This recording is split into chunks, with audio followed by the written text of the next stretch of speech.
Et on poursuit dans l'actualité culturelle, Emmanuel, avec le bus des curiosités qui poursuit son activité dans les milieux ruraux. Ce bus emmène ses passagers vers une destination culturelle inconnue pour assister à des spectacles. C'était ce mardi soir, la deuxième sortie de sa deuxième saison. Gardez l'esprit ouvert et laissez-vous guider. Véronique Pommier, organisatrice du bus des curiosités, a de fortes chances de vous surprendre par le choix éclectique des spectacles qu'elle vous emmène voir.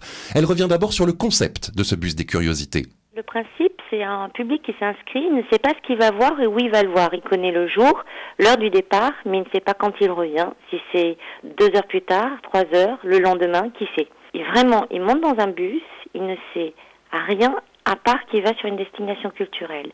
C'est du spectacle vivant, c'est du patrimoine, c'est du cinéma, on ne sait pas. L'idée de ce bus est venue à Véronique Pommier suite à son expérience d'opératrice culturelle en zone rurale. L'idée est venue par une frustration, comme quoi les frustrations, quand on arrive à les développer en positif, ça fait de beaux moments. Je suis programmatrice en milieu rural et en voyant beaucoup de spectacles que j'aimais beaucoup mais que je ne pouvais pas accueillir par manque de moyens et d'équipement, l'idée est venue en me disant mais pourquoi tu prends pas le public qui est justement isolé géographiquement des équipements culturels et les amener là où il y a déjà des choses qui se passent. L'idée a depuis été rodée. C'est la deuxième saison en Gironde de cette initiative qui va bientôt traverser les frontières du département. L'année dernière, on a fait une première saison. On a eu 18 sorties. Il y a eu 700 curieux.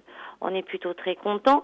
Et sur ce aussi, on a eu votre radio, d'autres radios ont passé l'information et ça fait un peu le tour en France, dont des personnes nous ont contactés. Et à partir de l'année prochaine, ça partira même dans l'outre-mer, le concept. En Guadeloupe. Si ça a marché en Gironde, c'est que ça peut marcher dans n'importe quel département. Ce mardi soir, la deuxième sortie de la saison était musicale. On est parti au Rocher-Palmer voir du jazz. Comme beaucoup de gens disent, on serait jamais venu voir ce style de spectacle. Le public était ravi. Souvent, on a tous des préjugés. C'est universel, les préjugés. Et ce qui est super, c'est qu'avec ce concept, ça élimine les préjugés. Et là, on a eu des personnes, c'est la deuxième fois qu'ils venaient. La première fois, je les ai amenés voir la danse contemporaine. Il y avait des gens, ils auraient su, jamais ils seraient venus, parce que pour eux, la danse contemporaine, c'était pas pour eux, c'était hermétique, et ils ont vécu un super moment. Et là, ça a été pareil. Il y a eu plein de gens qui, pour eux, le jazz, c'était « je veux pas l'entendre », et ils ont vécu un super moment.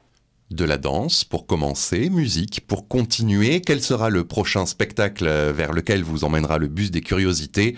Pour le savoir, il faut monter à bord et s'inscrire au préalable en se rendant sur le site internet www.busdescuriosités.com.